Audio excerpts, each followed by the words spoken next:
Teman-teman, kembali lagi bersama saya Surya Dusman Algaini. Dalam kesempatan kali ini kita akan ngobrol dengan Muhammad Azaki, mahasiswa UGM yang tahun ini berhasil masuk ke UGM melalui jalur mandiri. Bagaimana sampai Jaki bisa masuk ke UGM? Langsung saja kita ngobrol dengan Jaki. Assalamualaikum Jaki. Waalaikumsalam, Bang. Apa kabar Jaki? Alhamdulillah, baik.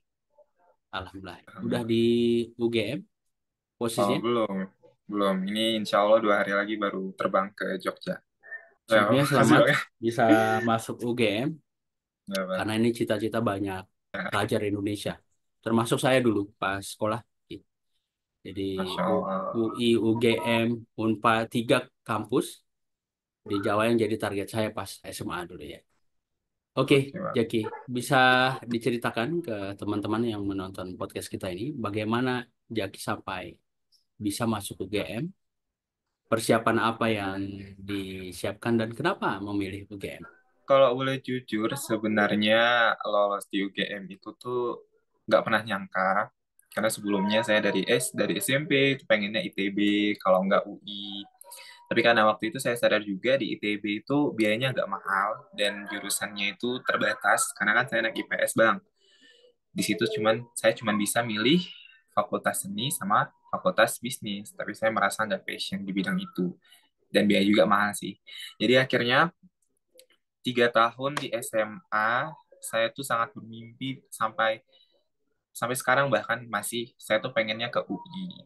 Karena saya sempat beberapa kali pengennya ke UGM, tapi saya mikir kayak, aduh ini kayaknya kalau UGM agak ketinggian gitu.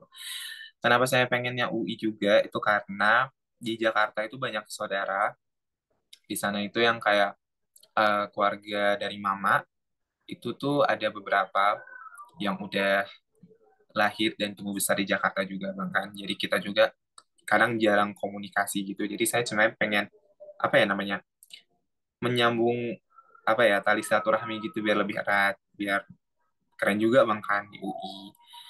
Sebenarnya tuh kenapa harus UI, UGM, ITB itu yang pertama karena memang PTN top 3 di Indonesia Bang kan.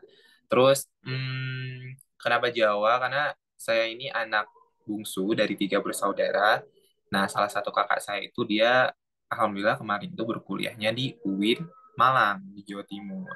Jadi mungkin dari itu tuh pas saya SD. Jadi mama mama sama ayah tuh udah ngedoktrin karena saya juga anak laki-laki satu-satunya kayak ini kayaknya harus merantau nih ke Jawa. Dan saya juga memang pengen banget.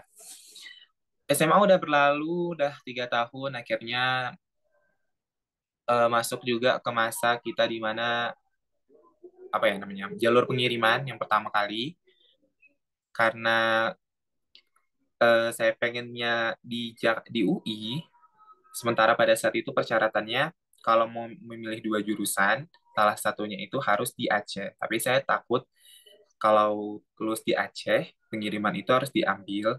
Jadi yang kayak kalau misalnya harus diambil, saya nggak bisa lagi tes apapun. Karena kalau misalnya pengiriman nggak diambil itu tuh gimana ya namanya? Mungkin itu tuh kayak amanah gitu ya bagi orang yang lolos SNBP karena pengiriman maksudnya bang.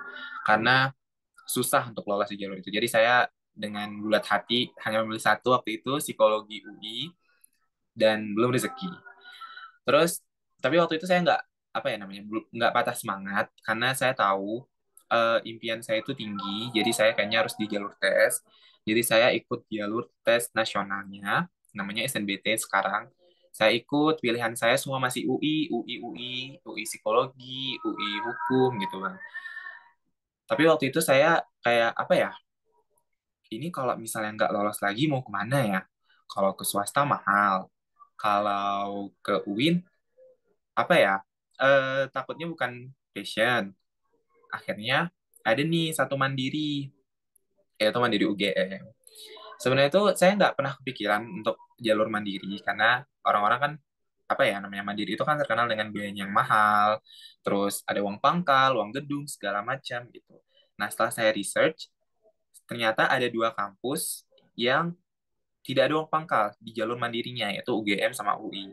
Karena waktu itu UGM pendaftarannya deket-deket nih sama jalur tes nasional, jadi saya langsung ikut dua-duanya. Yang pertama kali saya tes untuk yang nasional, yang pilih di UI, baru yang UGM. Tapi ternyata yang di nasional saya juga belum lolos. Jadi saya masih menunggu untuk yang di UGM. Tapi waktu itu saya selingin juga dengan tes-tes UIN. Saya takut juga kalau di UGM nggak lolos. Tapi ternyata alhamdulillah itu rezeki saya. Walaupun bukan di pilihan pertama, yaitu psikologi, tapi alhamdulillah sejarah itu juga menjadi passion saya karena pas di IPS kita tuh ada dua sejarah. Yang pertama itu sejarah Indonesia itu wajib, yang kedua itu baru sejarah peminatan atau sejarah dunia. Itu tuh untuk anak IPS, tapi sekarang kayak udah nggak ada lagi karena udah kurikulum merdeka, Bang. Terus itu sih untuk perjalanan kenapa saya akhirnya bisa memilih UGM. Untuk belajarnya, sebenarnya kalau belajar itu nggak terlalu apa ya namanya. Mungkin karena saya bukan orang Jawa juga. Saya itu bukan anak-anak tinggal di Pulau Jawa atau di kota besar kayak Banda Aceh, bimbelnya susah itu. Jadi saya tuh belajarnya cuman bermodalkan online. Saya belajar ikut bimbel online namanya Alternativa. Mungkin buat kalian yang pengen masuk top 3 UI, UGM, ITB tapi mungkin gak ada dukungan dari orang tua ataupun maksudnya tuh yang kayak gimana ya? Kalian tuh pengen dapat dukungan gitu. Nah, di Alternativa ini mentor-mentornya, teman-temannya itu tuh ngedukung kita untuk memilih setinggi-tinggi mungkin gitu loh, Bang. Tapi harus tetap merendah juga. Jadi waktu itu makanya saya pilihnya psikologi itu paling tinggi. Itu tuh salah satu jurusan yang terketat. Tapi saya milih jurusan sejarah yang keduanya. Karena saya tahu, oh jangan dua-duanya deh tinggi. Nanti apa ya, kita tuh harus bisa baca peluang juga kan pada saat itu, Bang. Saya belajar, terus sempat bimbel ke Banda Aceh. Itu tuh waktu bulan puasa, tapi itu sebenarnya bimbelnya untuk yang jalur tes nasional. Udah gitu, Bang, sebentar lagi azan di sini, Bang. Saya mute dulu, boleh, Bang? Iya. Oke, Bang, udah selesai azan nih. Nah, jadi saya tuh bimbelnya itu, fokusnya itu ada platform belajar online, namanya Alternativa. Waktu itu saya bayarnya itu 300.000 atau 400.000, saya lupa. Tapi itu worth it banget karena yang kayak apa ya, walaupun kita belajarnya online, walaupun kita belajarnya harus nonton video apa ya namanya Zoom 2 jam ataupun nonton recording kelas yang lalu gitu, tapi itu sebenarnya itu berguna banget karena kita yang kayak apalagi saya sebenarnya bukan di kota besar yang nggak ada akses untuk fasilitas atau bimbel yang mumpuni. Jadi sebenarnya itu tuh saya merasa bersyukur banget sih bisa ketemu Alternativa dan saya harap juga teman-teman nanti yang nonton yang bingung nih mau belajar di mana ya, mau mulai belajar di mana, nanti saya kasih linknya ya Bang, apa website Alternativa biar teman-teman bisa kepoin.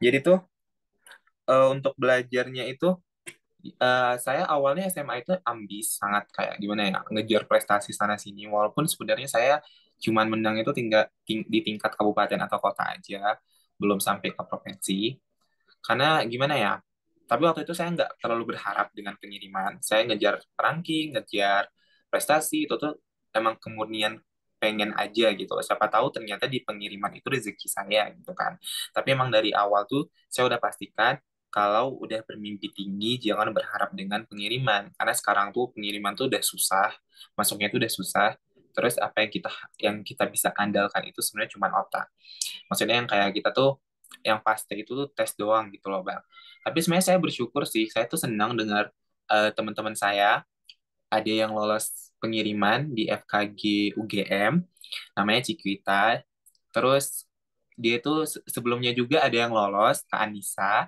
jadi kayaknya memang sebenarnya ada satu kuota UGM untuk anak-anak di Takengon gitu loh dan apa ya namanya saya senang juga teman-teman saya itu banyak yang ke Undip, banyak yang eh, ke Jawa, ada yang di UNY, ada yang di Universitas Negeri Malang lain sebagainya. Oke, Bang Mabang. Untuk belajarnya itu sebenarnya karena kita diarahin dari Alternativa untuk ngeprint soal, buat catatan. Jadi itu ini untuk persiapan mandiri UGM saya itu ini soalnya saya print, saya cari. Kelihatan nggak? Nih, saya cari soal tahun-tahun lalu, saya print, saya jawab, saya cari pembahasannya gitu bang kan. Sementara untuk yang SNBT atau yang jalur tes nasional itu sampai setebal ini tuh cuman satu soal aja, bab soal aja, masih banyak kok di belakang.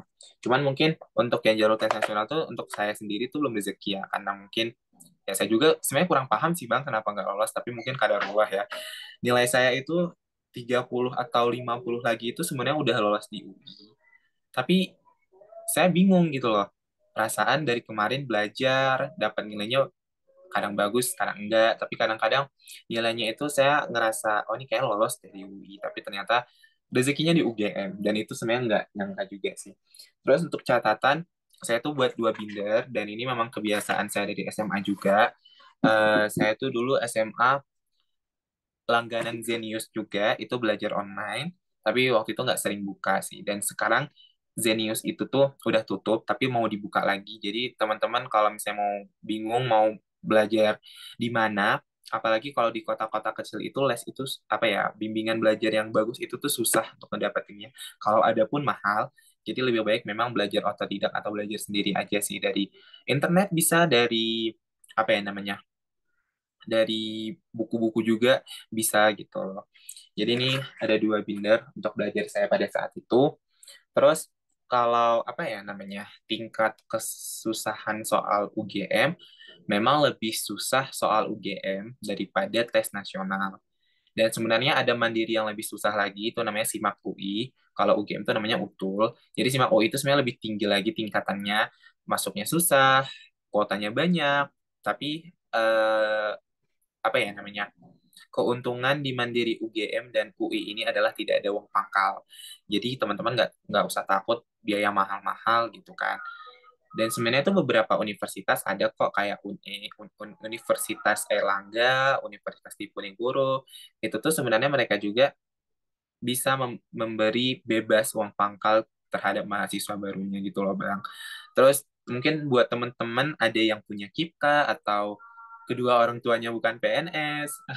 Sebenarnya itu apa ya polemik atau dilema sekarang zaman sekarang itu di peruang kuliahan ini Bang, kalau ada salah satu anak PNS atau dua-duanya, maksudnya ada anak yang salah satu orang tuanya PNS atau dua-duanya PNS, itu susah banget untuk ngedapatin biaya kuliah yang murah.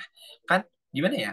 Nggak semua anak PNS itu eh, punya kekayaan yang sama gitu loh. Ada yang sederhana tapi ternyata masih di bawah, ada yang udah tinggi, udah maksudnya itu udah kaya gitu. Tapi di kampus-kampus itu tuh ngelihat kalau anak PNS atau anak Polri atau segala macam itu malah yang kayak dianggap kaya gitu loh Bang. Jadi itu sebenarnya susah, itu dilema juga bagi kita-kita nih yang anak PNS. Walaupun sebenarnya kita kita memang sanggup membayar uang kuliah, tapi itu tidak setinggi itu gitu loh Bang.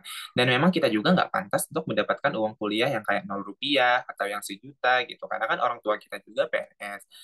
Mungkin kita pantasnya itu di beasiswa gitu Bang. Tapi terkadang beasiswa juga tuh ada yang kayak bukan berasal dari keluarga PNS gitu-gitu loh Bang. Tapi saya percaya sih nanti di universitas ataupun di perkuliahan itu beasiswa itu pasti terbuka lebar banget.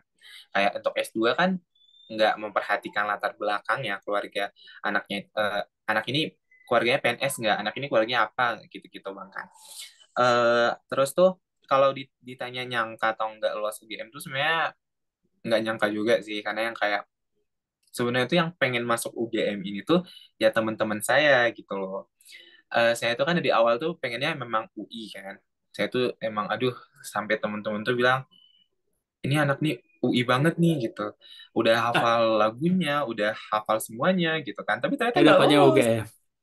Ternyata dapetnya UGM gitu Iya, kan. iya, iya. Jadi sebenarnya aduh ya udahlah nggak apa-apa. Awalnya tuh saya sebenarnya agak sedih sih karena yang kayak waduh UGM gitu. Tapi saya juga dari awal mikir oh karena emang kamu yang mau daftar, terus apa ya namanya, mungkin Allah lebih tahu, mungkin di UI itu lebih banyak memberikan kemudaratan bagi saya gitu bang kan. Jadi yang kayak oke nggak apa-apa di UGM. Terus yang sebenarnya saya sedih juga di UGM itu saya kan lolosnya di pilihan kedua bang. Yang pertama tadi kan pengennya psikologi, saya tuh pengen banget di psikologi gitu loh bang. Tapi ternyata teman-teman saya di sejarah itu baik-baik juga, walaupun kita masih chatan online, tapi mereka tuh masih kayak baik gitu loh. Saya kan dan rata-rata di jurusan saya ini tuh kan warga lokal. Mereka tuh rata-rata anak Jogja ataupun sekitar di Jawa Tengah gitu. Tapi mereka tuh kayak apa ya? Zak, nanti hati-hati ya kalau misalnya ke Jogja makanannya manis-manis semua gitu. Terus kayak, aduh gimana nih, udah kebiasa pedas gitu kan di Sumatera. Ternyata mereka tuh open, baik-baik juga gitu. Dan alhamdulillah juga banyak juga dapat temen yang di luar jurusan saya ini, sejarah. Terus tuh senang juga karena kan ada temen tadi yang lolos FKG UGM itu tadi yang di pengiriman. Terus ada juga kakak kelas yang sebelumnya lolos juga di situ. Jadi apa ya? Mereka tuh baik-baik gitu loh Bang, yang kayak selamat ya lolos di UGM, nanti kita gini-gini. Terus kayak oh my God, lucu. Lucu apa ya? Kayak gemes gitu, lucu-lucu. Kok orang tuh baik-baik gitu maksudnya. Terus yang kayak eh, saya sebenarnya nggak nyangka sih apa ya, kayak orang-orang sekitar tuh kayak UGM-nya, UGM ya, terus kayak emang kenapa sih UGM gitu, maksudnya kita tuh sebenarnya orang-orang biasa aja kok, tapi mungkin apa ya, sebenarnya kita tuh sama orang orang Sumatera sama orang Jawa itu kan sama-sama aja gitu kan, cuman orang Jawa itu mereka tuh sifatnya lebih apa ya, lebih ulet gitu loh, lebih rajin gitu. Saya lihat dari teman-teman saya juga, walaupun masih secara online, mereka tuh kayak kok rajin-rajin banget ya, kok kayak mereka tuh tahu segala hal ya, kok udah baca buku ini, udah baca buku sejarah ini gitu. Sementara kan saya masih kayak apa sih gitu. Jadi sebenarnya itu salah satu dorongan juga bagi saya untuk bisa lebih berkembang. Maksudnya itu kayak ngikutin gimana kebudayaan di sana, ngikutin gimana anak-anak UGM belajar gitu. Karena sebelumnya mungkin di SMA saya asal-asal belajar aja gitu. Kadang-kadang naik motivasinya, kadang-kadang turun gitu kan. Kayaknya kalau nanti udah di UGM harus benar-benar konsisten juga Bang kan. Terus saya tuh bersyukurnya juga apa ya? eh, Banyak eh, orang-orang apa ya? Alumni-alumni tahun lalu gitu itu tuh banyak yang dari daerah saya Bang kan. Terus yang kayak mereka kalau saya chat mereka tuh yang kayak open gitu, kayak oh iya di sini tuh kayak gini-gini, di Jogja tuh kayak gini-gini. Waktu itu ada Kak Edi Luis Mentovani, dia itu 2014 ya kalau nggak salah 2014. Nah dia tuh lolos di HIUGM pengiriman juga. Itu salah satu jurusan terketat juga di UGM Bang kan. Saya chat tuh, sebenarnya saya chat itu tuh sebenarnya masih kelas 2 SMA saya chat karena teman saya pengen masuk UGM, jadi saya kan orangnya kayak oh lo mau masuk UGM ya udah sih gue bantu gitu kan, udah terus saya chat apa ya namanya, ternyata kakak tuh baik yang kayak dia tuh ngejelasin kota Jogja gimana, lingkungan UGM gimana, segala macam. Ternyata saya yang lolos UGM. Kayak gitu aja sih. Iya, jadi UGM tadi kan sejarah pilihan kedua ya, Jeki. Mm-mm. Jaki memang suka sejarah. Sebenarnya suka sejarah, tapi kenapa saya jadi pilihan kedua juga itu karena saya ngerasa yang kayak ini sejarah tuh jadi hobi aja deh gitu. Karena Oke, saya merasa di psikologi itu tuh yang pasti. Karena pas di IPS juga kita kan dapat dua sejarah tadi bilang, sejarah Indonesia sama ya, sejarah betul. dunia. Jadi dari situ sih tertarik sejarah, Ya, pelajaran sejarah. dan kan perlu strategi juga ya. Ada yang Iya, pengen lebih tinggi, pilihannya yang lebih mm-mm. rendah. Karena nggak Iya, mungkin sama-sama tinggi, kan peluang lulusnya itu lebih kecil. Kadang kan balik ini ke prinsip Ki. Kita pingin sesuatu yang baik menurut kita, tapi justru takdir sejarah itu nggak di situ. iya, Bahwa Allah itu yang maha tahu, yang iya terbaik betul. buat kita dan hikmah di balik kelulusan Jaki ke sejarah ini ke depannya akan Jaki lihat bahwa memang di sini yang terbaik. Seperti saya bilang, kenapa Jawa, UI, UGM, Unpad, include ITB. IPB itu kan masih jadi mimpi ya anak-anak Indonesia Iya, termasuk saya dulu, dan Jaki sampaikan tadi. Kenapa? Karena memang kan di Jawa ini lingkungan akademisnya lebih bagus terus terang. betul, betul. Jadi saya SMA juga kenapa dulu memilih Jawa dengan perguruan tinggi yang lima tadi, terutama yang tiga gitu, karena saya juga IPS dulu, ya Ki. Oh, IPS juga. Ya IPS. Terus pas mahasiswa, akhirnya karena kata ibu, udah kamu masuk USU aja gitu kan. Ya udah saya nurut aja waktu itu. Dan waktu pas kuliah itu kan aktif berorganisasi, terus masuk forum mahasiswa berprestasi juga. Dan Masya Allah. di organisasi itu dari 19 organisasi yang saya ikuti S1, jadi saya juga Masya Allah. ketua tingkat nasional yang itu Hmm. kumpul dengan Oh. dengan berbagai mahasiswa se-Indonesia dan forum mahasiswa berprestasi. Alhamdulillah waktu itu mahasiswa berprestasi fakultas, universitas, dan juga satu dari mahasiswa terbaik Indonesia waktu itu saya. Jadi kumpul juga sama mahasiswa berprestasi. Nah itu beda. Jadi waktu pas kumpul itu dengan teman-teman Jawa itu dengan kita di luar, jadi dari sisi diskusi juga kelihatan mereka itu bacanya banyak gitu. Ya, Dan waktu pas ke kampus-kampus di Jawa itu lingkungannya itu terasa beda gitu loh. betul, Beda. betul Nah, banget. karena syukurnya kita dari sekolah suka baca, apalagi pas sudah kuliah itu memang saya juga punya target waktu itu. Jadi sebulan itu paling nggak baca 5 sampai 8 buku.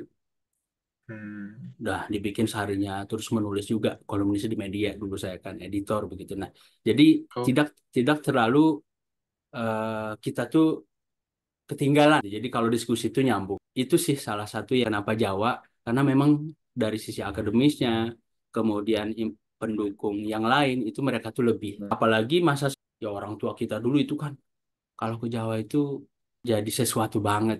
iya, betul, betul. Walaupun sekarang anak-anak Jawa tentu orientasinya sudah ke luar negeri, S1-nya. Iya, Tadi UKT. UKT ini kebijakan baru, Ki.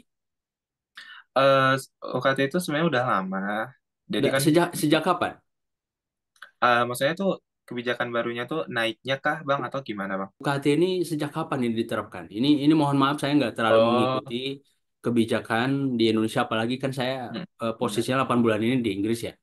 Oh Jadi ya, Masya Allah. kalau saya kuliah dulu 2002 Hmm. masuk S1 itu SPP-nya 350.000. Oh, dulu SPP ya sebutannya, Iya Bang, ya. SPP Sekarang ya. sebenarnya UKT itu SPP sih, bedanya SPP UKT. ya. Iya, SPP. UKT itu Tapi uang kuliah. Ya, bahasanya itu oke. kayak diubah-ubah aja sebenarnya. Terus kayak Hmm, kalau dulu kan uang gedung, sekarang namanya IP. oke. Oh ada Apa ya? ada tambahan lagi ya, uang gedung, terus Mm-mm. uang yang lain. Ya, cuman kalau di Mandiri di negeri itu biasanya Hah? cuma ada dua. Kalau misalnya di jalur nasional itu kan cuman kita perlu bayar UKT, uang kuliah Hmm, tunggal. Tapi kalau oke, misalnya di Mandiri kita tuh udah bayar uang kuliah tunggal, kita bayar IP lagi atau uang gedung lah istilahnya oke. kalau zaman dulu. Nah, IP ini tadi tuh untuk di Sumatera sendiri gimana ya? Saya sebenarnya agak kesel juga sih sama perguruan tinggi di Sumatera, termasuk Uncia, termasuk USU, UNRI, karena tuh mahal-mahal semua, Bang. Terus kayak Hmm, kenapa ya mahal-mahal gitu? Kayak kenapa sih gitu kan? Sementara kalau di Jawa itu memang masih ada beberapa universitas negeri yang uang gedungnya tadi, IP-nya tadi itu tidak bisa dihilangkan. Tapi rata-rata tuh bisa, kayak UI, kayak UGM gitu, kayak IPB segala macam gitu. Saya tuh sebenarnya agak sedih sih lihat teman-teman saya yang di Sumatera, yang kuliah di Sumatera, yang di USU, yang di Unsia, karena uang kuliah mereka itu tuh nggak sesuai gitu loh, Bang, tinggi ya, banget. ya. Terus yang kayak apa ya? Saya udah pernah ke USU dan melihat kondisi USU karena saya ujian yang tes nasionalnya itu di USU. Dan USU tuh kalau boleh jujur maaf ya, kok gedungnya tua-tua ya gitu. Tapi kenapa biaya kuliah kawan saya mahal-mahal gitu? Kan agak bingung ya. Ah, ya udah deh, mungkin ini apa ya namanya? Mungkin itu sumbangan dari mereka. Cuman yang kayak memang sih di USU itu lagi banyak pembangunan sana sini dan sebenarnya nggak apa ya sejelek-jelek itu juga sih. Ada beberapa bangunan yang baru, tapi yang baru itu yang kayak FK. Yang lainnya tuh saya kan akhirnya jalan-jalan tuh USU ya USU pertama kali ke USU gitu kan. Loh kok udah makin ke belakang nih makin tua ya, maksudnya tuh kayak kok makin apa ya kampusnya gitu. Dan setelah mendengar kabar uang kuliah teman-teman saya yang lolos di USU, jadi kayak kaget gitu loh. Oh, 8 juta ya di USU, 10 juta ya. I- Kok mahal-mahal ya gitu. itu SPP-nya. Itu SPP-nya. Sementara SPP-nya kan aja. USU tuh, iya, USU kan kalau Oke, mereka kan nggak dapat uang gedung karena udah lolos di jalur nasional kan. oke, Sementara kan USU tuh, perasaan USU tuh paling terkenal kampus termurah deh gitu. Tapi kok sekarang udah mahal-mahal gitu. Kita juga bingung banget. Sementara kalau saya oke. saya udah pernah ke Unsiah juga, kesana itu kayak saya lihat bagus gitu, lingkungannya adem, cantik gitu. Tapi teman-teman saya yang lolos di jurusan-jurusan saintek itu kuliahnya agak mahal juga sih. Agak mahal Sekarang juga. kan saintek sosum dengan yang Hmm, sosum IPS, yang saintek IPA, yang saintek tuh agak mahal sih mereka kayak ilmu keperawatan, yang psikologi itu tuh agak mahal sampai 7 juta 8 juta. Tapi mungkin karena kesehatan oke lah gitu. Tapi teman-teman saya yang di USU nih jurusan mereka tuh jurusan IPS bang. Biasanya kan jurusan Ya, IPS tuh terkenal murah ya. Tapi kok ini mahal gitu loh. Tapi yang yang mahal itu biasanya ya kedokteran, ya psikologi. dokteran, ya Terus kan kalau kesehatan. IPS itu yang pilihan utama di zaman saya ya, Mm-mm. manajemen, Ya sekarang sastra juga Inggris, apa? hukum, Ya dan sekarang kan juga ada saya yang masih eh, ada yang pengiriman, ada yang tes nasional, ada yang jalur mandiri waktu itu. Kenapa tua-tua USU itu, Jaki? Karena saya alumni USU. ya Itu kan bang ya. salah satu kampus yang tertua di masa saya itu top 6. Saya nggak ngikutin lagi sekarang yang top 10 mana aja apakah USU masuk. SPP di UGM sendiri mahal nggak? Sejujurnya sebenarnya UGM itu kan Hmm, terkenal merakyat juga kan kayak ya. USU, tapi saat ini tuh agak-agak mahal sih. Terus Berapa per semester? saya alhamdulillah saya karena dua-duanya PNS dan salah satunya ada sertifikasi juga, mama saya ada sertifikasi sebagai guru, saya dapatnya 6 juta, Per 6 semester. juta per semester. Dan menurut saya itu sebenarnya apa ya? Pas sih menurut saya, walaupun sebenarnya saya pengen Oke. 4 juta aja, tapi menurut saya pas. Cuman teman-teman saya yang lain tuh di UGM sendiri pun saya nggak tahu sih di fakultas lain gimana, di universitas lain gimana bang. Tapi kalau di UGM sendiri penentuan uang kuliah itu tuh ditentukan berdasarkan fakultas. Karena saya FIB, Fakultas Ilmu Budaya, katanya itu Fakultas Ilmu Budaya itu terkenal dermawan lah gitu kan. Jadi Ya. kami ini anak-anak kami ini kan jalur mandiri. Awalnya Hmm. kami tuh dapat yang anak IPS tuh uang gedungnya 20 juta. 20 juta, UKT tertingginya itu 8 juta. Saya waktu itu segitu dapatnya. Saya aju banding dengan alasan karena saya juga merantau. Pokoknya banyak deh alasannya gitu. Bisa ditulis gitu. Pokoknya itu aju banding, kita ngajuin banding. Alhamdulillah saya turun 6 juta dan bebas uang pangkal. Dan teman-teman saya juga iya. Tapi di beberapa fakultas, dan rata-rata tuh fakultas yang IPA sih, yang saintek, Hmm. itu tuh susah gitu untuk apa ya, Bebas uang mengajukan pangkal. banding. Iya, karena biasa lebih banyak ditolak gitu loh. Tapi mungkin kalau kita pikir juga, ya mungkin karena mereka saintek bahkan banyak praktek, apa Iya, laboratorium iya. segala macam gitu. Cuman sama aja sih itu tuh memberatkan banget karena anak saintek itu dapatnya 30 juta. Saya Hmm. bersyukur sih sosum, apalagi jurusan saya salah satu jurusan termurah juga di UGM kan. Ya. Apalagi teman-teman saya itu kayak 12 juta, udah uang kuliahnya 12 juta, terus dapat uang pangkal lagi 30 juta. Ya. Kan anak-anak kedokteran yang yang fakultas kedokteran, yang kedokteran gigi, kedokteran hewan, mereka tuh UKT tertingginya itu 24 juta Hmm. plus uang pangkal 30 juta. Jadi Ya. kan yang kayak aduh, tapi ngaju banding itu bisa kok. Ya. Dan Ya. apa ya, saya itu yang bersyukurnya di UGM adalah karena kan saya orang tuanya dua-dua PNS, dua-dua PNS, dan sebenarnya itu tuh sulit di universitas-universitas lain itu tuh sulit untuk mengajukan banding, dan saya Ya. alhamdulillah di UGM diterima gitu aja banding saya. Jadi kan 20 juta kan berat juga Bang, ya.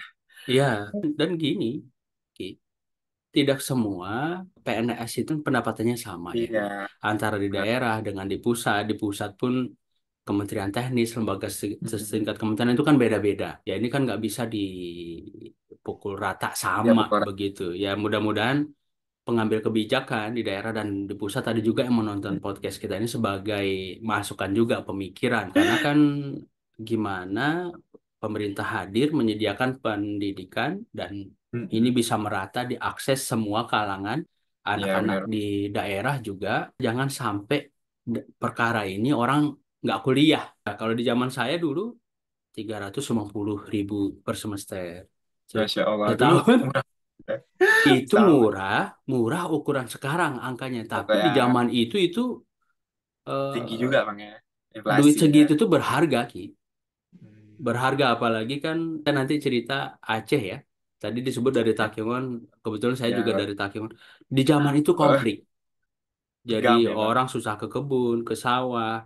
Dan untuk kasus saya dulu karena tiga sekaligus kuliah, bapak yang cuman berkebun, Ya, ibu juga bersawah, bapak yang tamat SMA, ibu SR, kalau sekarang setingkat SD lah pendidikannya. Dan ekonomi terbatas, ke kebun juga takut. Jadi duit segitu tuh berharga. Sampai saya mikir waktu itu, ini gimana ya bantu. orang tua. Ya, Nah, Bang. cuma Bapak waktu itu mikir, karena bebas milih, saya pengiriman waktu itu ke Jawa, Sumatera. Bapak bilang, kamu mau kuliah nggak? Kekhawatiran Bapak ini kalau nggak lanjut kuliah, dua kemungkinan, Jaki. Bisa Hmm. normal, bisa abnormal. Ya, Jadi, Bang ya. jadi saya bilang, ya mau Pak. Asal kamu kuliah, kebetulan saya orang Gayo, kata Bapak begini, atuh Hmm. piku pecah. Nguli pun Bapak mau. Kata Mama, udah, eh, gampang Bapak mamanya gitu kan. Udah ke Banda Aceh aja, kan kakakmu dua. Satu di OSK, satu Di swasta. Banda. Cuma saya pingin, ya kalau nggak ke Jawa pun, kalau bisa Jangan di ke Aceh. Medan. Jangan di Aceh. Secara Di Aceh. kualitas waktu itu, Unsia sekitar 27-an lah. 27, Bang, saya lupa 30. Ya, kalau boleh tahu Bang, asli Gayo itu di mana dulu Bang? saya di Maksudnya Takengon. daerahnya itu di mana? Di Bobasen saya, di Bobasen. Oh, Abang Lewesan. Berarti kalau itu kan nggak berani ke kebun dulu orang tua Abang, Bang ya? Kebunnya di Daling. Kebun di Daling, Oh, cuma ada kebun di Timang Gajah juga. Itu kan oh yang di Timang Gajah di berarti Timang yang Gajah nggak bener berani. meriah sekarang ya. Oh, Nah, ya. jadi di kebun pertama di situ, kalau Mm-mm. di Bobos ini ya nggak, di Daling itu nggak Oh, luas ya. Jadi kan orang takut ke kebun waktu itu, sampai ada yang ya. ngungsi. Mama ada, saya kan tertarik ya sama GAM. Saya pokoknya, aduh dulu selalu saya kulik setiap guru yang udah tua yang masuk. Gitu. Saya kan kalau guru-guru tua kan udah pernah mengalami GAM kan. Hmm, Saya tanyain. Terus kan saya kebunnya itu di daerah mana ya? Apa ya namanya? Jurumudi itu kayak di atas hmm, di di Blanggele. Belanggolo ya. Ya, saya tanya sama Mama. Terus kalau misalnya ke Blanggele, takut ke dulu Mama berkebun gitu. Oh enggak, dulu kan di kota gitu. Oh jadi ternyata saya tuh baru tahu kalau ternyata banyak juga kebun-kebun di daerah pedalaman yang ditinggalin gitu Iya, Bang ya. kalau kita di Takengon, area kota itu nggak terlalu terasa. Iya, oh. Tapi kalau Aceh Tengah yang sudah jauh, apalagi Hmm. perbatasan ke pesisir itu terasa, Ki. Terasa. Oh.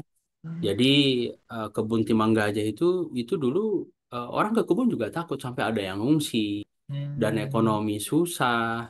Eh, Ya, ya. Makanya saya waktu itu, daripada nggak selamat nih, patah Kerja apa patah kan? tengah, kalau bahasa Gayo, saya bilang ke bapak waktu itu. Nah, cuma bapak kuatkan semangat, kamu mau nggak kuliah? Asal kuliah, atupiku pecah. Urusan belanja bapak mama yang ngurus.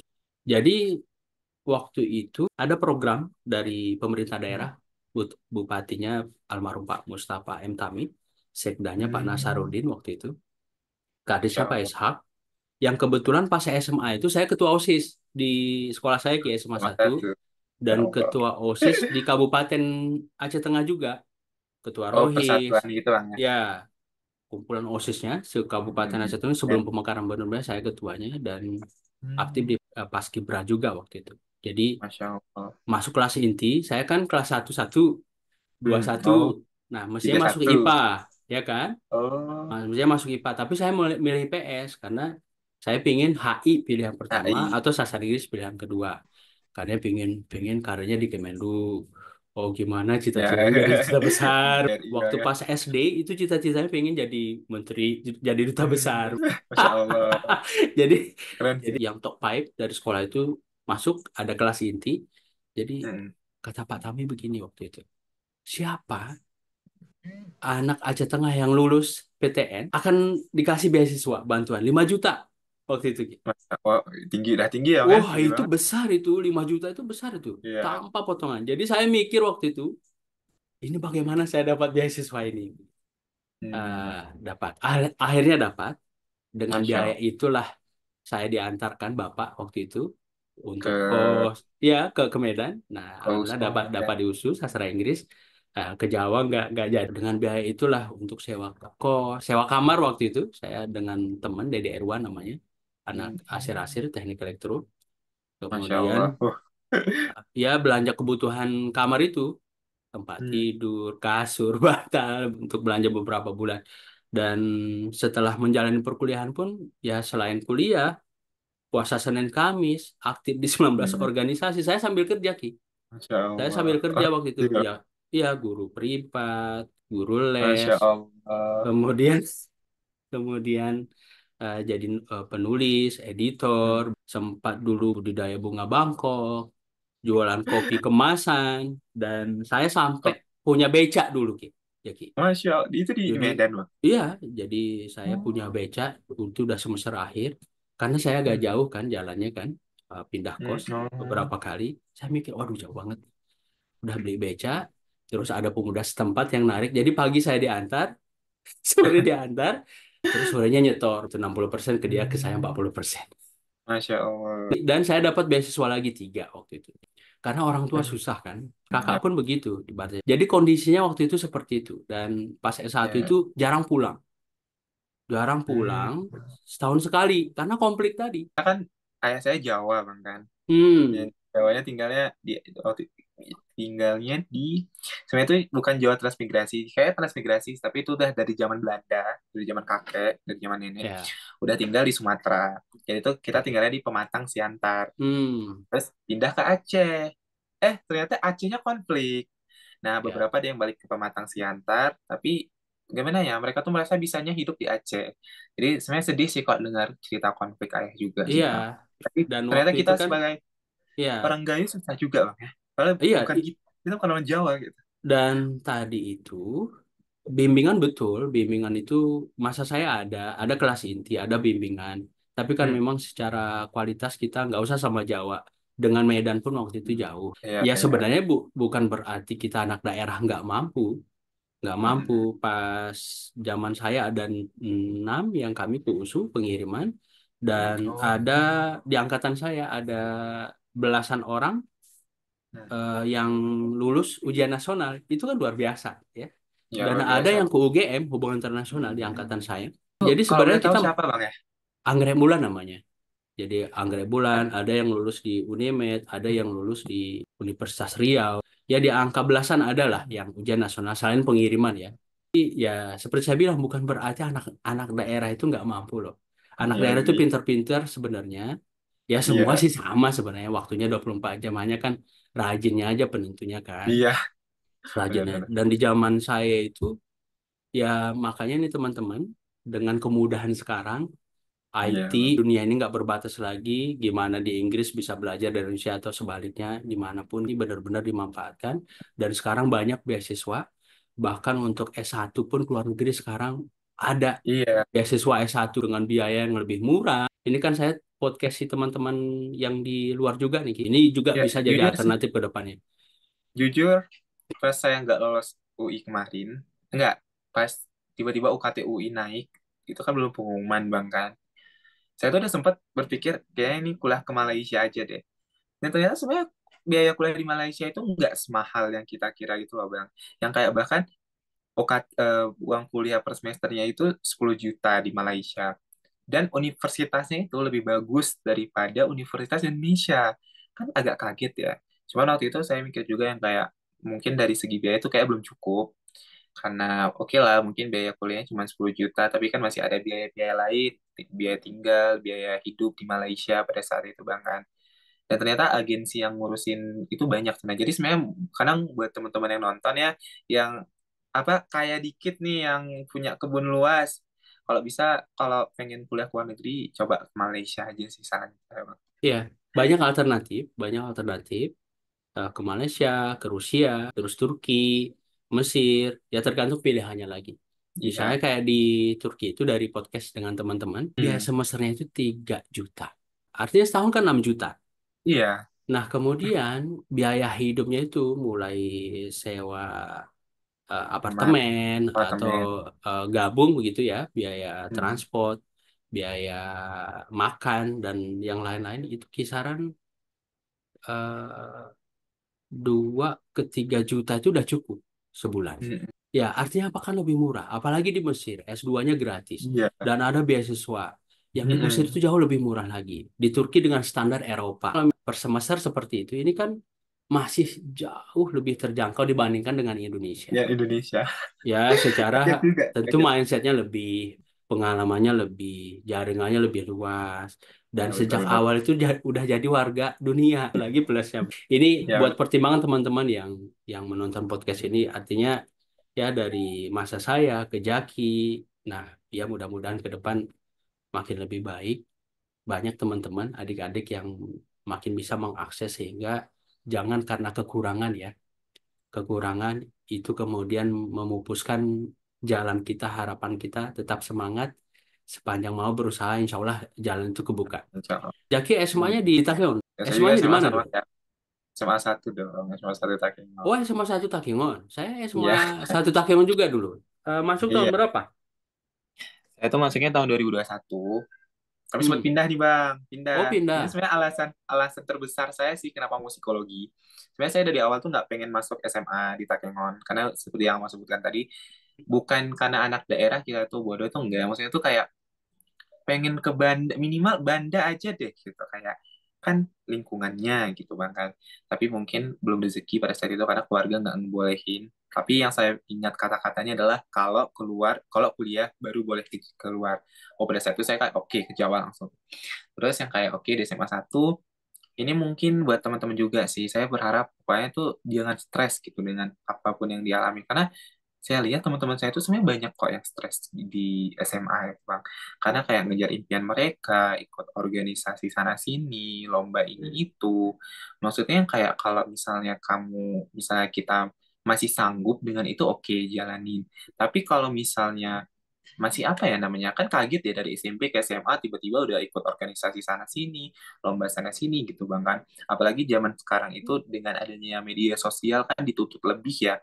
Yang makin lama kan zaman tuh makin kompleks ya. Mungkin nanti anak-anak cucu kita tuh di generasi nanti-nanti tuh mungkin dari SD aja udah belajar IT gitu. Kita kan nggak tahu Bang kan dunia.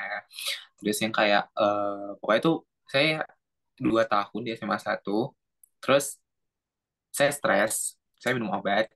eh Akhirnya saya rencananya saya pengen tuh berhenti sekolah aja dan ngambil paket C, karena kalau paket C itu tuh bisa ikut jalur nasional, jalur tes nasional.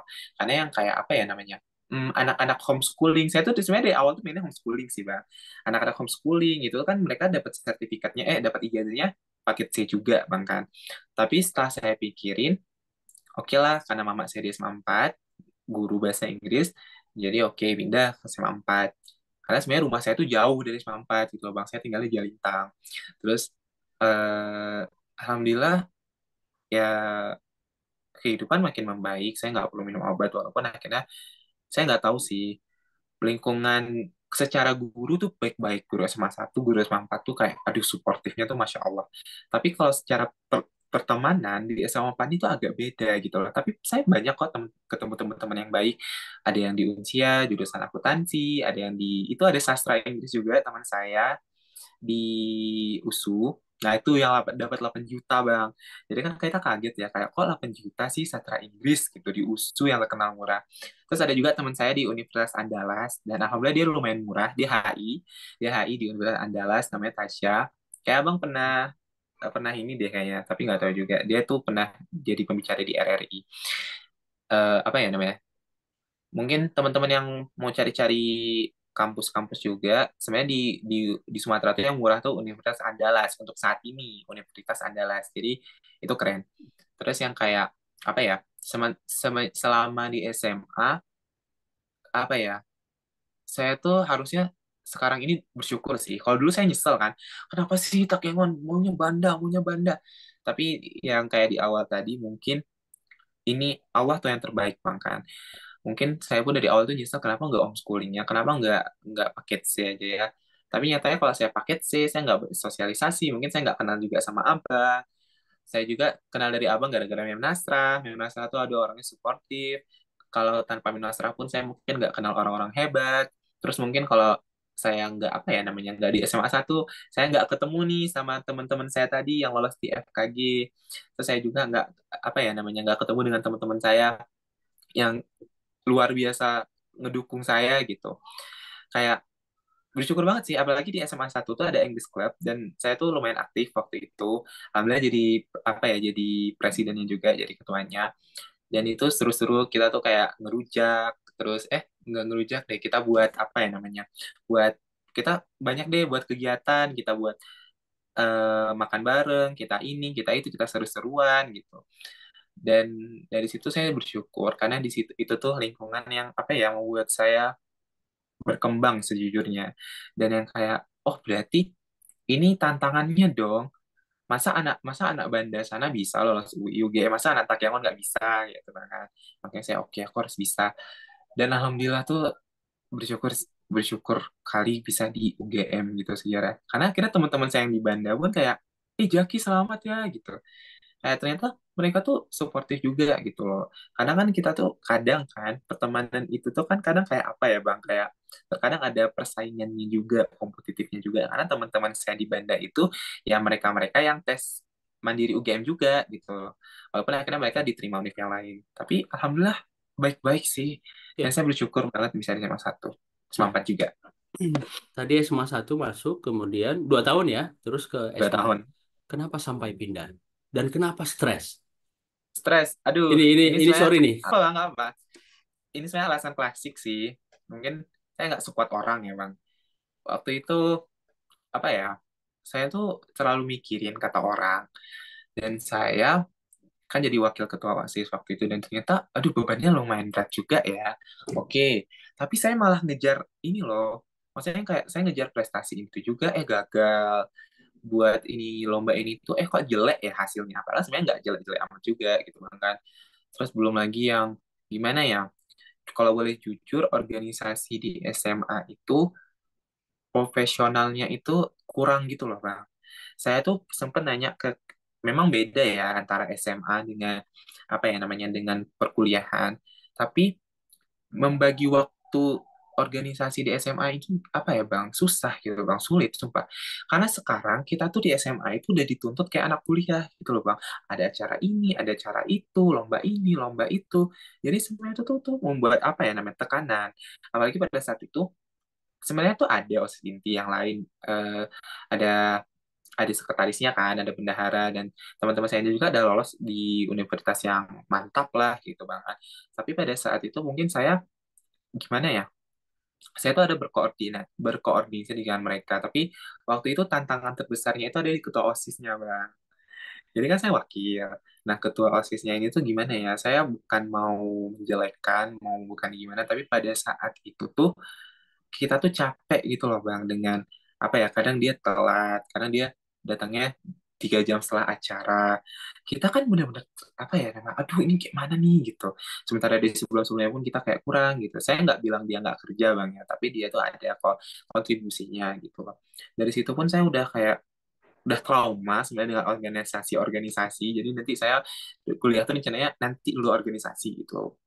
Lihat dulu kayak mana UGM ini kayak mana sih, lingkungannya gimana sih, baru saya oke kalau misalnya pas join organisasi, siapa tahu langsung BEM, oke lanjut join terus gitu, siapa tahu memenuhi kualifikasi gitu Bang kan. Terus alasan stres juga itu sebenarnya mungkin karena SMA 1 tuh bukan hati saya dari awal gitu loh Bang. Walaupun sebenarnya akhirnya udah tamat gini saya bersyukur kali bisa di SMA 1 gitu loh. Karena ini sebenarnya kejadian lucu sih. Ada salah satu kafe Korea, ala-ala Korea, namanya Hayan Mael, itu tuh di mana ya? Di Payatumpi gitu Bang. Kita kan cuman apa ya, duduk, makan gitu sama teman saya. Dan teman saya ini juga dari SMA 1 gitu loh. Walaupun saya posisinya udah pindah. Makan, terus dia, aku mau ke kamar mandi nih. Oke, saya antarin ke kamar mandi kan. Kita nanya ke kakak apanya, kakak apa ya, kakak pegawainya gitu. Terus dia kayak ini, adik kayak mirip inilah. Siapa tuh? Kayak gitu. Saya bilang kan, anak SMA 1 dia. Terus kan langsung kayak, aku lah anak SMA 1 kak. Tapi dulu anak SMA 1. Terus kakak tuh langsung excited. Dia cerita kayak segala macam. Kenapa ada kafe Korea? Karena kakaknya itu nikah sama orang Korea. Dan Hmm. dia pun bilang dia dari SMA 1. Dia banyak kenalannya gitu. Dan yang paling wah kali itu adalah teman saya ini yang saya anterin tadi ke kamar mandi. Dia itu pengen banget ke Korea dia tuh tapi kan sekarang problematika ke Korea itu adalah visanya tuh susah ya untuk di apa ya namanya untuk diurus dan yang mudahnya itu kan apa ya kayak apa dari keluarga gitu ada kerabat gitu dari Korea sana ngundang kita apa invitation letter gitu bang kan terus dibantu kakak nih gitu adik kalau misalnya tamat kuliahnya soalnya teman saya tadi udah masih kuliah nanti bisa bantu kakak kalau mau nanti kakak bisa bantuin kalau mau ke Korea karena kakak nih tadi itu di Korea dan dia yang jaga kafe ala Korea tadi. Jadi kan tuh kayak, aduh sebenarnya nggak nyesel juga di SMA 1 gitu kan.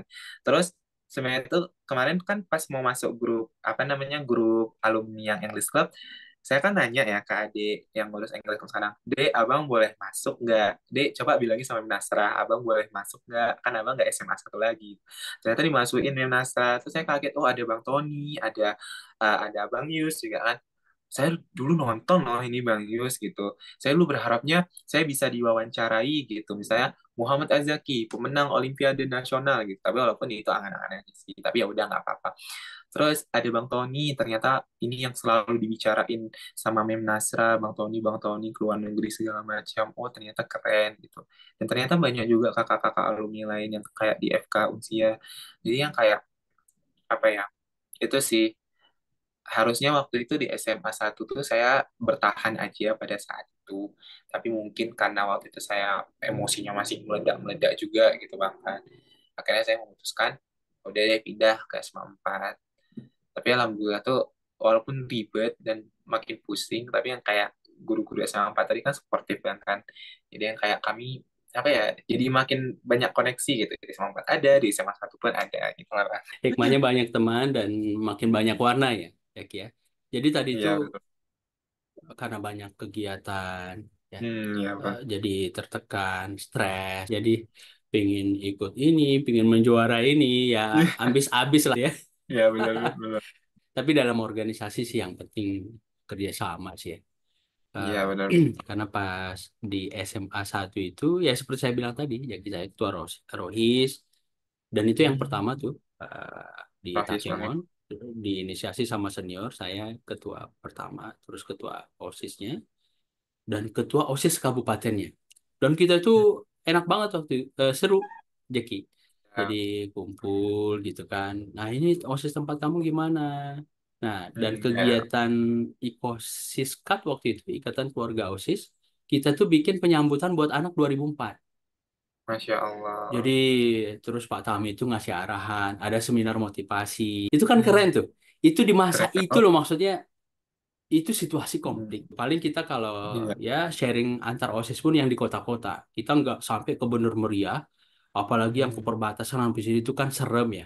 Ngeri juga ya. situasi konflik. Gam ya, Pak. Dan pas kelas 2 itu sempat tuh tembak-tembakan tuk, tuk, tuk, begitu. Ya Itu Allah. itu tuh kita mengalami begitu. Makanya waktu pas kuliah, waktu pas berangkatnya itu kita sampai konvoy. Jadi nggak jalur pesisir. Itu Hmm. lumpuh jalur pesisir, kita itu jalur Aceh Tengah, Gaya Luas, Aceh Tenggara. Oh, berarti lewat anu Iya, berarti Bang ya. iya lewat. Daerah Nah terus ke Karo kan, barulah ke mm, Medan. Itu alasan Medan. saya jarang pulang. Walaupun di Medan itu saya pulang setahun sekali. Baru tahun keempat, maaf, tahun keempat ada 5 kali saya pulang. Itu pun cuma sehari di Takyong, sehari di jalan, lusanya udah pulang. Dan itu juga saya waktu itu udah eh, kerja, Jaki. Jadi dampingin Hmm. media Trans TV, Trans 7, TV One, liputan di Ya Aceh Allah. waktu itu. Jadi karena kan pas S1 itu saya targetnya 3 tahun setengah kuliah. Oh. 3 tahun setengah, jadi akhirnya 4 tahun. Dan di tahun keempat itu saya sekretaris PEMA dicalonkan jadi gubernur fakultas Hmm. dan salah satu kandidat presiden USU juga. Jadi saya Mm-mm. bilang ke bapak, Pak, bisa nggak tambah kuliah 2 tahun lagi? Ah, dengan konsekuensi ya kalau calon itu Kok nambah kuliah. nambah Terus ya, nambah. kata kata bapak, oh kenapa? Pak, saya mau jadi calon presiden, kan? Hmm. Gubernur. Jadi orang tua itu nggak langsung bilang, oh nggak boleh. Hmm. Jadi jawabnya, ah, siapa aja dulu kuliahnya. Hmm. Nanti kalau udah Ya. selesai kamu mau kemana, mau ngapain terserah. Nah ini secara nggak langsung orang tua nggak ngasih restu. Dan kadang begini, Jaki seperti Jaki tadi juga, kita makin bertambah umur, kemudian membijaki diri sendiri, kita pun makin nggak. Ternyata orang tuaku ada keterbatasnya begini. Terus kita kan pinginnya, oh pinginnya begini. Tapi yang namanya orang tua kan pingin yang terbaik ya, nggak menunjukkan sisi keterbatasan mereka. Ya, Nah, sehingga betul nggak banget. melemahkan semangat kita. Nah, saya juga dulu pingin tamat SD itu saya pingin pesantren. Bursanul Hmm. Ulum karena pinginnya ada penerus ulama Oh. karena abangnya bapak itu kan ulama, adiknya juga Hmm. ulama. Setelah kuliah saya, oh ini bapak saya terbatas, makanya kita berpikir bagaimana sekolah kuliah bisa sambil kerja. untuk Hmm. meringankan beban orang tua. Dan bagaimana dapat beasiswa? Kita dapat beasiswa. Seperti saya bilang, saya S1 4 beasiswanya. 4 Beli sambil empat ya. kuliah, sambil kerja, dan aktif di 19 organisasi. Mahasiswa sampai Buat tingkat nasional. Dengan tidurnya pun waktu itu cuma 3 jam. Masya 3 jam, Allah. puasa Senin Kamis. Itu belanja itu cuma 300.000 waktu itu sebulan. 300.000 itu sudah besar itu. Besar. Besar Besar. kali. Nah, kadang kurang karena kakak pun di Banda Aceh mereka sambil bikin kuih, jualan kuih. Gimana Hmm. dapat beasiswa sampai karena beberapa beasiswa sambil kerja juga pernah saya bilang ke bapak, Pak, udah nggak usah ngirim belanja lagi. Saya kirim kata bapak, udah pegang aja duit ini buat antisipasi entah apa-apa. Jaki bisa diceritakan lebih lanjut tuh, waktu pas SMA itu kan tadi udah sempat pindah kegiatan belajarnya bagaimana, prestasinya di luar kegiatan belajar, lomba-lomba. Eh, karena pindah ke SMA 4 itu pas kelas 3 dan itu Hmm. tuh udah mau tamat sebenarnya Mbak. Jadi sebenarnya prestasi saya tuh banyak yang nggak bisa dipakai karena kan itu atas nama SMA 1 Takengon. Jadi ya udah nggak apa-apa gitu kan. Lagian prestasi tadi itu kan untuk jalur pengiriman sebenarnya gitu Bang kan. Terus untuk saya tuh sebenarnya di SMA 1 tuh jualan kue. Kenal kali lu pai buah, mini saya jual, picok segala macam gitu keliling kelas. Kita jual karena waktu itu rame juga anak-anak yang jualan di SMA 1 gitu. Terus kayak saya jualan juga makin rame itu orang jualan. Tapi kan akhirnya saya pindah Bang kan. Saya pindah saya malah jadi ini ngajar les privat bahasa Inggris sama matematika. Sebenarnya saya nggak sejago itu juga sih bang, kayak gimana ya caranya gitu. Karena saya sebelum apa ya maksudnya, saya pun akhirnya belajar ulang lagi kan aljabar segala macam yang SMP. Karena waktu itu saya ngajarnya SD SMP.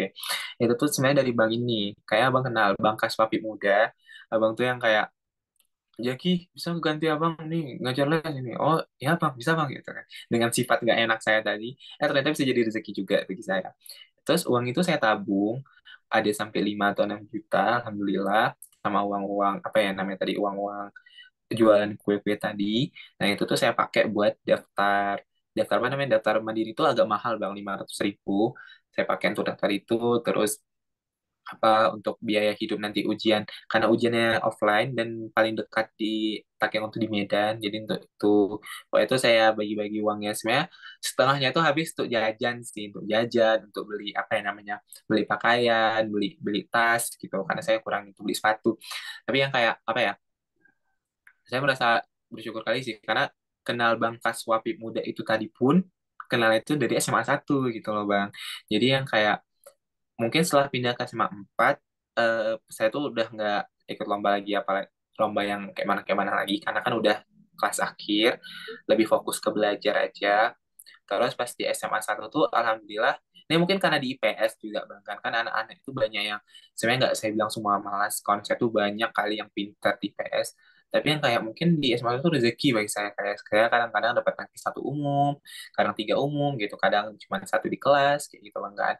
terus yang kayak apa ya pas saya pindah pada saat itu pun orang-orang kayak gini kok pindah itu perasaan kok kayak darang ke kok bisa jualan mama bapak mau PNS kayak gitu tapi kan mungkin kehidupan itu gimana ya kehidupan kita tuh kan nggak semua apa ya maksudnya nggak semua orang tahu gitu gimana realitasnya kehidupan ini gitu bang kan jadi dari situ saya tuh sebenarnya banyak belajar juga sih untuk nggak ngejudge orang terus mungkin terkait apa ya hmm, mengatasi emosi segala macam gitu bang. Jadi sebenarnya menurut saya mungkin saya nyesel kayak kenapa kepindah sama empat itu kenapa tapi setelah saya tilik balik hikmahnya ternyata apa ya namanya bukan pilihan yang salah pada saat itu untuk pindah ke SMA 1 pindah ke SMA 4 walaupun saya pernah sih sekali dua kali kalau ada acara pensi itu saya datang ke sana agak-agak malu-malu itu kawan-kawan saya kayak Jaki gitu kan iya kenapa gitu ketemu akhirnya rindu kayak itu kangen foto segala macam tuh salam-salam guru terus kemarin tuh saya kawan saya tuh ambil ijazah gitu sama satu terus saya kayak aku boleh kayak ikut deh boleh ikut terus kalau segala macam pas sekali waktu itu ada buku dari sama satunya belum saya balikin jadi alhasilnya balik buku itu pas sebenarnya rindu lah sama si mas satu tadi makan sama kawan-kawan tadi juga alhamdulillah salam-salam guru selamat ya diselamatin juga itu sih bang Walaupun maaf ya bang, udah ngawur gitu kemana-mana. Tadi tuh ada cerita yang menarik, yang jualan. Itu tuh Nah, kenapa?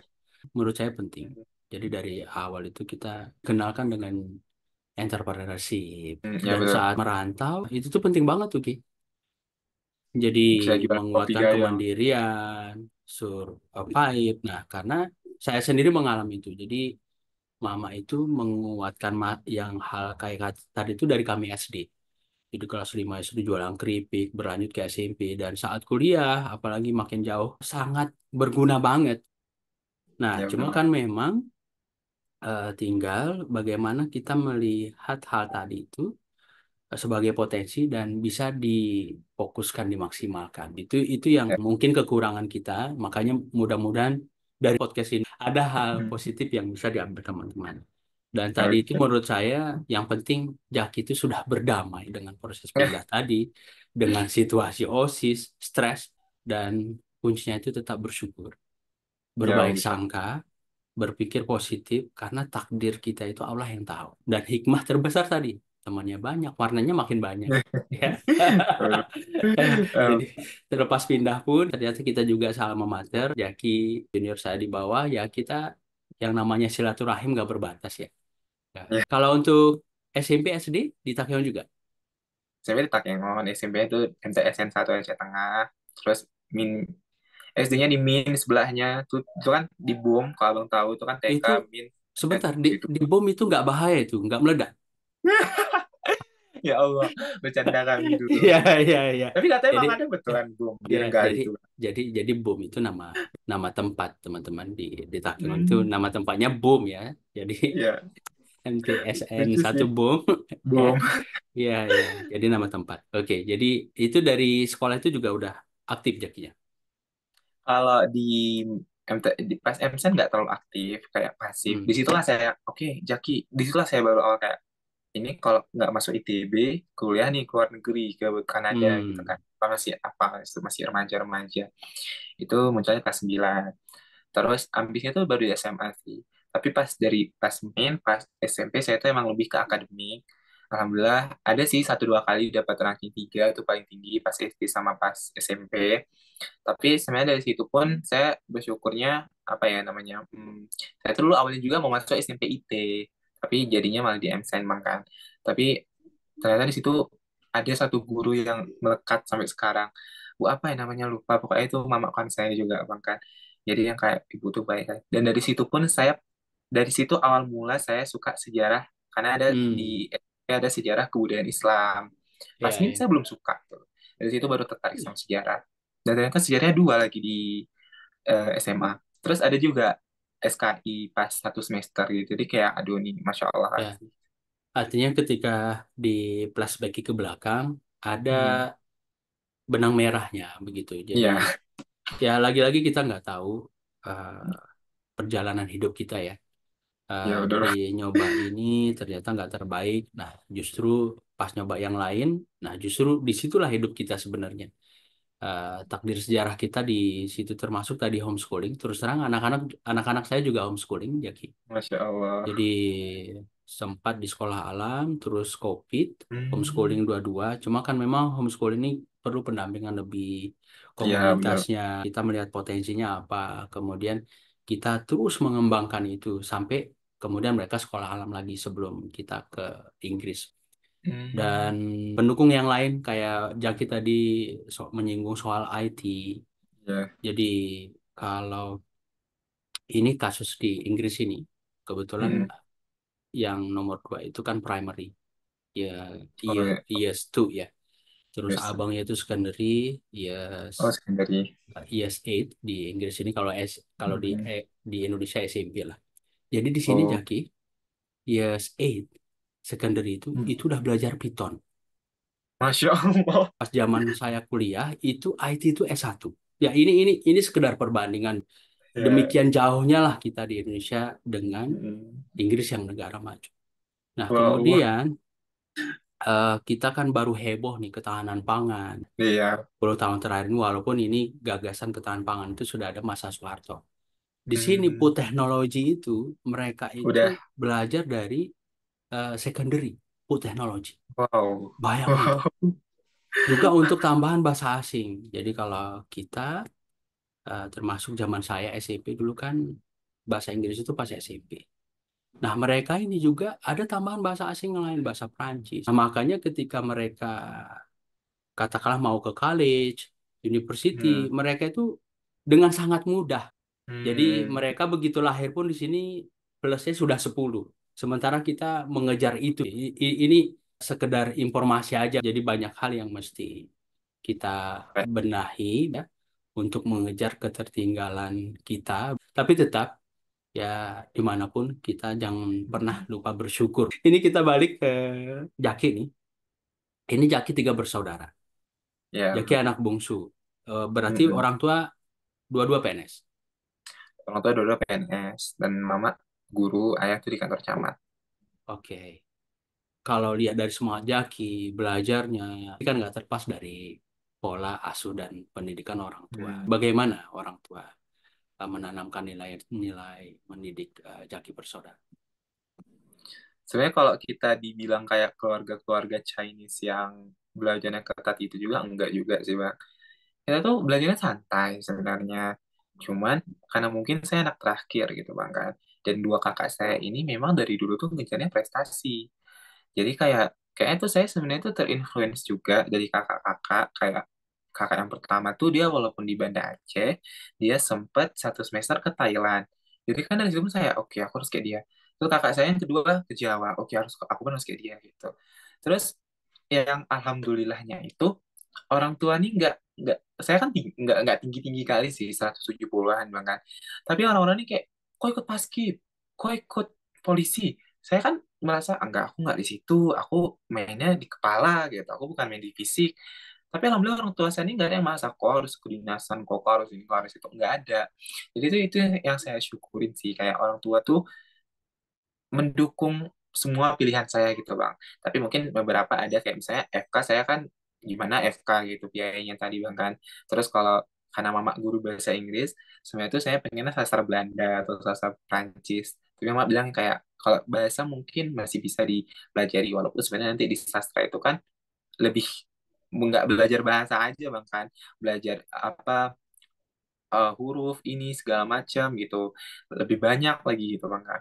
Terus apa ya, saya tuh bersyukur juga karena beberapa pas ambil bimbel ke Banda tuh kan orang tua saya tadi mendukung gitu bang. Tapi ada beberapa teman saya itu yang kayak kehalang juga dari restu orang tua, jadi mereka nggak bisa bimbel ke Banda. Soalnya di Takengon ini nggak ada bimbel sama sekali bang. Jadi anak orang-orang Banda, bimbel-bimbel Banda turun ke Takengon untuk mempromosikan bimbel mereka tadi gitu loh bang. Saya dari dulu udah tahu kalau ada bimbel di Banda gitu bang. Terus kayak oh ini ada yang cocok nih gitu. Kadang ada yang mau nih saya promosikan, terus GSC Super Bimbel Aceh apa ya, GSC Aceh pokoknya itu insya Allah the best, harganya juga 2 juta 3 juta tuh murah karena kakak-kakaknya baik juga pada saat itu. Oke lanjut ke orang tua. Habis itu mungkin karena kayak mana bang ya, karena dulu pun kenapa bisa UGM ini pun karena dari dulu karena kakak dari Jawa tadi, terus mama sama ini kayak udah mempersiapkan gitu, oh kayaknya anakku ini bakal di Jawa juga gitu loh bang. Maaf, Nah, sebentar. Jadi artinya orang tua memberikan kebebasan nih. Nggak ya memaksakan beberapa kehendak, memberikan kebebasan, terbuka, demokratis ya. agak sih agak demokratis sih bang, agak Oke. demokratis apa ya, kalau kayaknya emang agak liberal sih di rumah nih. Jadi nggak ada yang kayak kalau kalau kayak gini langsung dihukum gitu enggak. Hmm. Terus mungkin tuh awal-awal, tapi sekarang kayak orang tua pun dasarnya itu nggak terlalu bagus gitu bang kan. Terus kalau keluar malam, mungkin kalau kakak-kakak kan dilarang ya, kakak kan cewek. Cuman waktu itu pas organisasi itu saya sering loh bang pulang malam kayak sampai jam 2 malam, sampai jam 3 malam gitu untuk ngurus acara tadi. Tapi sebenarnya awal-awal orang tuh kayak aduh kenapa nih anakku pulang malam, tapi mungkin karena saya cowok juga bang kan, terus rumah Hmm. saya juga nggak jauh dari SMA 1, jadi kayak orang tuh percaya gitu sama saya. Dan sebenarnya saya pun dulu agak takut sih, aduh ke Jawa nih kayak mana nih kalau terhasut dengan apa ya namanya pola-pola jahat kayak gitu kan. Tapi karena saya sadar aduh uang kuliahku 6 juta, belum lagi ini belum lagi itu, mamaku capek cari duit, jadi kayak janganlah gitu. Jadi kayak walaupun kita nggak ada, saya lupa sih sebutannya apa di sosiologi itu, ada pokoknya kayak ada keluarga yang kalau salah diberi hukuman gitu. Itu ada kalau salah sebutannya saya lupa. Tapi keluarga saya itu nggak yang kayak gitu kali kok, Bang. Jadi yang kayak saya bersyukur juga kalau karena banyak juga nih teman-teman saya yang kehalang restu orang tua. Kalau mereka tuh sebenarnya apa ya berkompeten juga untuk kuliah di Jawa gitu loh. Jadi dari tadi saya bilang kayak apa ya harus bersyukur sih, sumpah. Yang kayak aduh alhamdulillah gitu loh. Orang tua masih bisa mendukung Ya, jadi pilihan-pilihan disiplin ya. Dengan kata lain disiplin tadi disiplin ya. Diterapkan juga disiplin ke Jaki dan kakak, kemudian support karena memang support. orang tuanya berpendidikan. Ya kalau Ini kan boleh. bapak mama sarjana ya. Mama alhamdulillah sarjana di Unsia, bapak pun bapak udah 7 tahun saya kuliah waktu itu, tapi kayaknya karena gam, karena kan ayah Jawa Hmm, kan, jadi karena gam kayaknya tuh nggak selesai juga pada saat itu, tapi sempat 7 tahun kuliah, jadi ya, sekarang masih SLTA. ya dan soal konflik tadi ini kan saat itu ya kan agak sensitif nih persoalan Aceh Jawa. Iya. Iya ya. Dan ya saya pun mengalami betul waktu itu waktu pas di Medan di razia dan saya salah satu selamatnya karena muka saya bukan muka Aceh.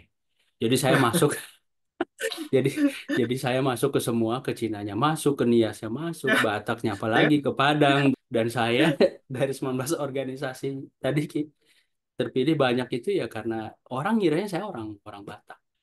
ya Batak juga kelihatan Cina. Iya, Cina juga masuk. Bahkan eh, kalau yang Tionghoa itu termasuk waktu pas sudah di Jawa ya. Kalau ketemu sama orang Tionghoa itu pas belanja ya mata saya makin saya sipitin. Ya paling untuk jelas speaking lah.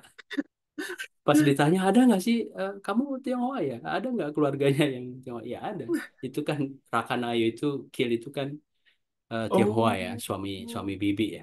Saya bilang ya ada keluarga besar saya ada mas. Jadi sepupu bapak ya suaminya Tionghoa termasuk di sini nih ketemu sama orang Tionghoa di Inggris mereka jualan. Nah itu saya general speaking pas belanja itu saya sih di pas situasi konflik seperti itu. Ini luar biasa. Jadi tadi itu saya yang sekolah anak itu eh, sebagai informasi lagi tadi sempat terputus di sini juga dari umur segitu tuh udah belajar musik. Terus mereka tuh Masya pakai Allah. alat musik Aduh. dikenalkan. Kalau di zaman saya pas sekolah sampai SMA itu kan kita teori untuk menulis juga Iya, teori tapi prakteknya kan jarang. iya benar Gimana banget. membaca not balok, angka. Tapi kan untuk bernyanyi, walaupun kita sebenarnya potensi itu mungkin ada. Karena mungkin Ya, ya lingkungan kita nggak mendukung, bimbingan kita mm, terbatas. Tapi lagi-lagi anak-anak daerah tetap semangat ya. ya Nah, yang penting rajinnya, rajin. ikhtiarnya terbaik, doanya juga terbaik. Ya Allah. Amin. Oke, Jaki, ini luar biasa. Oke, Bang. Sebelum kita tutup ini, pesan ke teman-teman nih Jaki. Buat teman-teman apa ya mungkin tetap semangat dan jangan sampai down aja. Terus buat adik-adik pokoknya kalau misalnya apalagi terutama anak SMA 1 ya SMA 4 anak SMA 4 tuh jarang kayak nanya ke saya bang karena saya open lah gitu kan ayo nanya ke saya gitu. Maksudnya yang kayak apa ya kalau bingung mau kuliah di mana habis itu peluang di Asia Tengah perkuliahannya gimana terus gimana belajarnya apa segala macam bisa DM IG nanti saya taruh di bio IG saya lah bang. Ya. Terus buat teman-teman apa ya namanya, buat yang apa yang lagi mengejar perkuliahan kan banyak yang gap year, tetap semangat. Terus semoga nanti kita bisa ikut demo untuk menurunkan UKT. Sumpah bang, demo tuh udah banyak sebenarnya, tapi nggak ada Iya. kayak nggak aduh gimana gitu. Itu aja sih bang, tetap semangat Ya, dan jangan menyerah. dan buat adik-adik teman-teman dengan kondisi biaya perkuliahan, situasi Ya, pendidikan seperti ini di Indonesia eh, jadi alternatif untuk S1 ke luar negeri juga luar negeri dengan ya. jalur beasiswa, dengan jalur Ya sih. beasiswa karena kalau untuk mandiri kan nggak semua mampu ya. Ya bang Apalagi betul. kalau misalnya ke Eropa, Inggris ini Ya aduh itu mahal banget. Mahal mahal ya. mahal banget. Hanya orang kaya yang mampu kemari begitu. Orang kaya Bahkan dan pinter dan pinter. orang lokalnya juga kadang nggak sanggup gitu kan. Saya Sama setahu sih saya. sama sih seperti situasi di Indonesia Jaki. Jadi kan Hmm. ini ada 4 kerajaan besar ya. Jadi Oh UK iya, ini gitu. Inggris, England, Northern Ireland, Scotland, Scotland. Wales. Ini posisinya di England. Dan di Oh, England ini England. kami di London. Jadi pusatnya Oh, di Inggris London. itu di London. Jadi di London ini biaya hidup mahal sekali. Mahal ya, aduh. Jadi kalau sekarang eh, 1 pounds itu 20.000. Wow. 20.000. Jadi rupiah itu nggak bernilai di sini. Mm-mm. Nah, makanya kan kalau teman-teman ya yang mau ke UK, terutama untuk S2, S3-nya, opsinya tetap ada beasiswa. Ya, Beasiswa ya. dengan persiapan lebih, belajar lebih tentunya. Betul, Dan betul, kita betul. orang Indonesia di sini ada 11.000 dan dari podcast ini ya seperti saya bilang mudah-mudahan adik-adik bisa kedepannya mengakses S1 keluar. Amin. Ya, amin. Amin. Oke, Jaki, terima kasih banyak Oke, Bang. sudah Iya, berbagi Bang. cerita ini. Mudah-mudahan lancar perjalanannya lusa. Kemudian Makasih ya, Bang. untuk perkuliahannya juga Amin. dilancarkan. Oke, Bang. Abang juga. Ya, oke, sama-sama. Assalamualaikum. Waalaikumsalam, Bang.